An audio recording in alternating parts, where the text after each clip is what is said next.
Hello friends, ನಾನು ನಿಮ್ಮ ರೇಖಾ ಮನೆ ಅಡುಗೆ ಚಾನಲ್ಗೆ ಸ್ವಾಗತ. ಇವತ್ತಿನ ದಿವಸ ನಾನು ಚಿಕನ್ ಬಿರಿಯಾನಿ ಮಾಡ್ತಾಯಿದ್ದೀನಿ.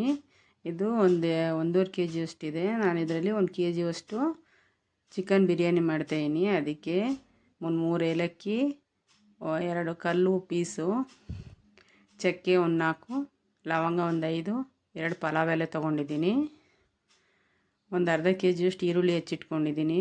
ಒಂದು 5-6 ಹಸಿಮೆಣ್ಸಿನ್ಕಾಯಿ, ಶುಂಠಿ, ಬೆಳ್ಳುಳ್ಳಿ, ಟೊಮೊಟೊ 4, ಪುದೀನ, ಕೊತ್ತಂಬರಿ ಎಲ್ಲ ಹೆಚ್ಚಿಟ್ಕೊಂಡಿದ್ದೀನಿ.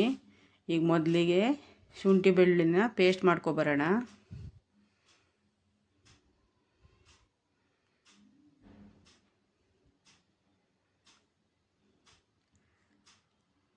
ನಮ್ಮ ವೀಡಿಯೋಸ್ ಎಲ್ಲ ಲೈಕ್ ಮಾಡಿ ಮತ್ತು ಸಬ್ಸ್ಕ್ರೈಬ್ ಮಾಡಿ, ಹೆಚ್ಚು ತುಂಬ ಶೇರ್ ಮಾಡಿ ಫ್ರೆಂಡ್ಸ್ ಎಲ್ಲರಿಗೂ. ನಿಮಗೆ ಈಗ ಒಗ್ಗರಣೆಗೆ ಇಟ್ಟಿದ್ದೀನಿ. 1-2 ಬಟ್ಲಷ್ಟು ಎಣ್ಣೆ ಹಾಕ್ತಾಯಿದ್ದೀನಿ. ನೋಡಿ, ಬಟ್ಲಲ್ಲಿ 2 ಬಟ್ಲು.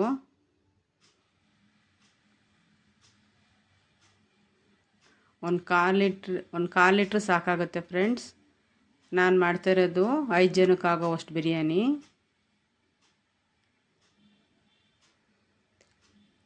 ಹಂಗಾಗಿ 2 ಪಾವ್ ಅಕ್ಕಿದು ಮಾಡ್ತಾಯಿದ್ದೀನಿ ನಾನು. ಈಗ ಒಗ್ಗರಣೆಗೆ ಹಾಕೋ ಇಂಗ್ರೀಡಿಯೆಂಟ್ಸ್ ಎಲ್ಲ ಹಾಕೋಣ. ಎಣ್ಣೆ ಬಿಸಿ ಆಗ್ತಿದ್ದಂಗೆ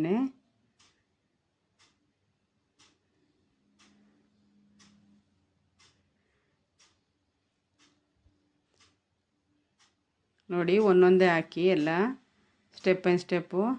ಈರುಳ್ಳಿ ಮತ್ತು ಕೊತ್ತಂಬರಿ ಮತ್ತು ಪುದೀನ ಹಾಕಿ ಫ್ರೈ ಮಾಡಿದ್ದೀನಿ. ಈಗ ಶುಂಠಿ ಬೆಳ್ಳುಳ್ಳಿ ಪೇಸ್ಟ್ ಹಾಕ್ತಾಯಿದ್ದೀನಿ, ಒಂದು 4 ಸ್ಪೂನಷ್ಟು. ಪುದೀನ ಎಲ್ಲ ಒಗ್ಗರಣೆಗೆ ಹಾಕಿ ಫ್ರೆಂಡ್ಸ್, ಟೇಸ್ಟ್ ಚೆನ್ನಾಗಿರುತ್ತೆ ಮತ್ತು ಅದ್ರ ಹಸಿ ವಾಸನೆ ಎಲ್ಲ ಚೆನ್ನಾಗಿ ಹೋಗುತ್ತೆ. ಹಾಗಾಗಿ ಯಾವತ್ತೂ ಪುದೀನನ ಈರುಳ್ಳಿ ಜೊತೆ ಒಗ್ಗರಣೆಗೆ ಹಾಕಿ, ಈರುಳ್ಳಿ, ಹಸಿಮೆಣ್ಸಿನ್ಕಾಯಿ, ಪುದೀನ ಒಟ್ಟಿಗೆ ಹಾಕಿದ್ದೀನಿ ನಾನು. ಈಗ ಶುಂಠಿ ಬೆಳ್ಳುಳ್ಳಿ ಪೇಸ್ಟೂ ಫ್ರೈ ಆಗ್ತಾಯಿದೆ.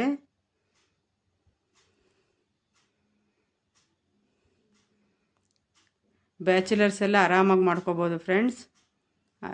ಇದು ಕುಕ್ಕರಲ್ಲಿ. ನಾನಿಲ್ಲಿ ಬೇರೆ ಒಂದು ರೆಸಿಪಿ ಮಾಡ್ತಾಯಿದ್ದೀನಿ, ಅದರದ್ದು. ನೋಡಿ, ಈ ಥರ ಫ್ರೈ ಆಗಬೇಕು ಶುಂಠಿ ಬೆಳ್ಳುಳ್ಳಿ ಎಲ್ಲ.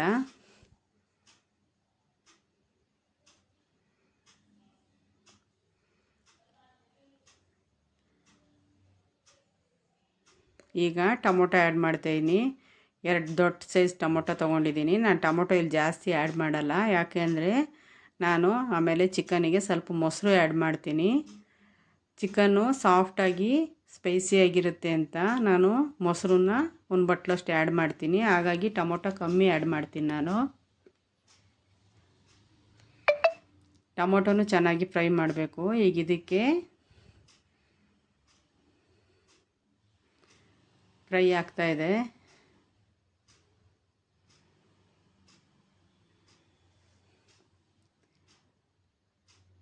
ಇದಕ್ಕೀಗ ಸ್ವಲ್ಪ ಅಚ್ಕಾರದ ಪುಡಿ,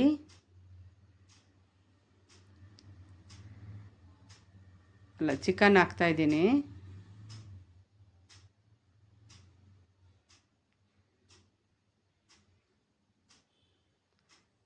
ಇದಕ್ಕೆ ಸ್ವಲ್ಪ ಅಚ್ಕಾರದ ಪುಡಿ ಮತ್ತು ಸ್ವಲ್ಪ ಧನಿಯಾ ಪೌಡ್ರು, ಸ್ವಲ್ಪ ಅರಿಶಿನ ಎಲ್ಲ ಹಾಕಿ ಚೆನ್ನಾಗಿ ಇದನ್ನು ಆ ಒಗ್ಗರಣೆಯಲ್ಲೇ ಮಗುಚಬೇಕು ಫ್ರೆಂಡ್ಸ್, ಒಂದು 5 ನಿಮಿಷ. ಸಾಲ್ಟು ಎಲ್ಲ ಹಾಕಿ ಈಗ ತೋರಿಸ್ಕೊಡ್ತೀನಿ ಯಾವ ಥರ ಅಂತ. ನೋಡಿ, ಚಿಕನ್ ಹಾಕಾಗಿದೆ. ಈಗ ಇದಕ್ಕೇ ನೋಡಿ, ಖಾರ ಪೌಡ್ರು, ಸ್ವಲ್ಪ ಧನಿಯಾ ಪೌಡ್ರು, ಸ್ವಲ್ಪ ಅರಿಶಿನ, ರುಚಿಗೆ ತಕ್ಕಷ್ಟು ಉಪ್ಪು ಎಲ್ಲ ಹಾಕಿ ನೋಡಿ ಈ ಥರ ನೀಟಾಗಿ ಫ್ರೈ ಮಾಡಿಟ್ಕೋಬೇಕು ಫ್ರೆಂಡ್ಸ್. ಒಂದು 10 ನಿಮಿಷ ಅದರಲ್ಲೇ ಫ್ರೈ ಆಗಬೇಕು. ಮಸಾಲೆ ಎಲ್ಲ ಚೆನ್ನಾಗಿ ಹಿಡಿಬೇಕು ಚಿಕನ್ಗೆ. ಈಗ ನೋಡಿ, ಜೊತೆಗೆ ಮೊಸರನ್ನು ಆ್ಯಡ್ ಮಾಡ್ತಾಯಿದ್ದೀನಿ ನಾನು, 1 ಬಟ್ಲಷ್ಟು. ಈಗ ಇದರಲ್ಲಿ ಒಂದು 5 ನಿಮಿಷ ಕುದಿಯೋಕ್ಕೆ ಬಿಡೋಣ.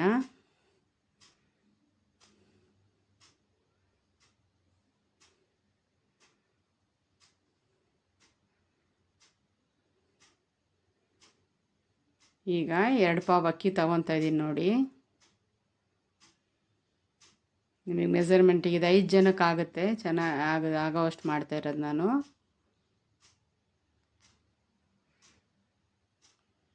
ನೋಡಿ, ಇದಕ್ಕೆ ಈಗ ನೀರಿನ ಮೆಸರ್ಮೆಂಟ್ ತೋರಿಸ್ತೀನಿ. ಅಷ್ಟೊತ್ತಿಗೆ ಚಿಕನ್ನು ಸ್ವಲ್ಪ ಫ್ರೈ ಆಗಲಿ.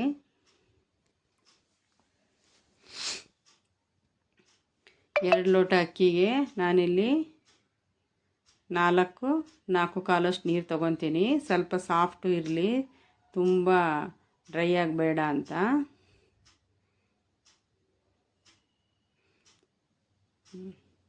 ನಾಲ್ಕು ಲೋಟ ಆಗಿದೆ. ಈಗ ಇದರಲ್ಲಿ ಸ್ವಲ್ಪ ಹಾಕ್ತೀನಿ. 4 ಕಾಲು ಲೋಟದಷ್ಟು ನೀರಿಟ್ಟಿದ್ದೀನಿ. ಈಗ ನೋಡಿ, ನೀರು, ಕೊತ್ತಂಬರಿ ಸೊಪ್ಪು ಈಗ ಲಾಸ್ಟಲ್ಲಿ ಎಲ್ಲ ಹಾಕಿದ್ದೀನಿ. ನೀವು ಬೇಕಾದರೆ ಈಗ ಉಪ್ಪು ಖಾರ ಎಲ್ಲ ಸ್ವಲ್ಪ ಟೇಸ್ಟ್ ಮಾಡಿ ಮತ್ತೆ ಹಾಕೋಬೋದು. ನೋಡಿ, ಈಗ ಒಂದೇ ಒಂದು ವಿಷಲ್ ಹೊಡ್ಸಿದ್ದೆ, ಎಷ್ಟು ಸಾಫ್ಟಾಗಿ ಬಂದಿದೆ ನೋಡಿ ಚಿಕನ್ನು. ಕಲರು ಎಷ್ಟು ಫುಲ್ಲಾಗಿದೆ ನೋಡಿ. ಚಿಕನ್ನು ಅಷ್ಟೇ ತುಂಬ ಸಾಫ್ಟಾಗಿರುತ್ತೆ, ಟೇಸ್ಟಾಗೂ ಇರುತ್ತೆ ನೋಡಿ. ಈ ಥರ ತುಂಬ ತುಂಬ ಗಟ್ಟಿಯಾಗೂ ಇರಬಾರ್ದು, ಸ್ವಲ್ಪ ಸಾಫ್ಟಾಗಿದ್ರೇ ಚೆನ್ನಾಗಿರುತ್ತೆ. ನಾನು ಅದಕ್ಕೇ 2 ಲೋಟಕ್ಕೆ 4 ಲೋಟಕ್ಕಿಂತ ಸ್ವಲ್ಪ ನೀರು ಜಾಸ್ತಿ ಇಟ್ಟಿದ್ದು. ಈಗ ಚಿಕನ್ನ ಸರ್ವ್ ಮಾಡ್ತಾಯಿದ್ದೀನಿ, ಬಿರಿಯಾನಿನ. ಅದು ಎಷ್ಟು ಸಾಫ್ಟ್ ಇದೆ ಅಂತ ನಿಮಗೆ ತೋರಿಸ್ತೀನಿ.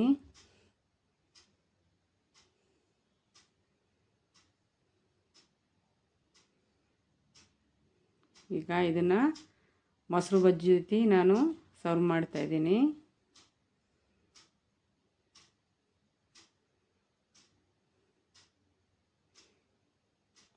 ಈ ವಿಡಿಯೋ ನಿಮಗೆ ಇಷ್ಟ ಆಗಿದೆ ಅಂದ್ಕೊತೀನಿ ಫ್ರೆಂಡ್ಸ್. ಮತ್ತೊಂದು ರೆಸಿಪಿ ಜೊತೆ ಬರ್ತೀನಿ. ನನಗೆ ಹೆಚ್ಚು ಶೇರ್ ಮಾಡಿ, ಲೈಕ್ ಮಾಡಿ, ಸಬ್ಸ್ಕ್ರೈಬ್ ಮಾಡಿ ಫ್ರೆಂಡ್ಸ್. ಈಸಿ ರೆಸಿಪಿ ಜೊತೆ ಬರ್ತೀನಿ. ಜಾಸ್ತಿ ಯಾರಾದರೂ ಮಾಡ್ಕೋಬೋದು ಇದನ್ನು. ನೋಡಿ ಎಷ್ಟು ಸಾಫ್ಟ್ ಇದೆ ಚಿಕನ್ನು ಅಂತ. ಅಲ್ಲೇ ನೋಡಿ, ಈ ಥರ ಸಾಫ್ಟಾಗಿರಬೇಕು, ಆವಾಗ ಟೇಸ್ಟು ಚೆನ್ನಾಗಿರುತ್ತೆ. ನೋಡಿ, ಮೊಸರು ಬಜ್ಜಿ ಜೊತೆ ಸರ್ವ್ ಮಾಡ್ತಾಯಿದ್ದೀನಿ. ನಾನು ಇನ್ನೊಂದು ಹೊಸ ರೆಸಿಪಿ ಜೊತೆ ಬರ್ತಾಯಿದ್ದೀನಿ. ಟಾಟಾ, ಬಾಯ್.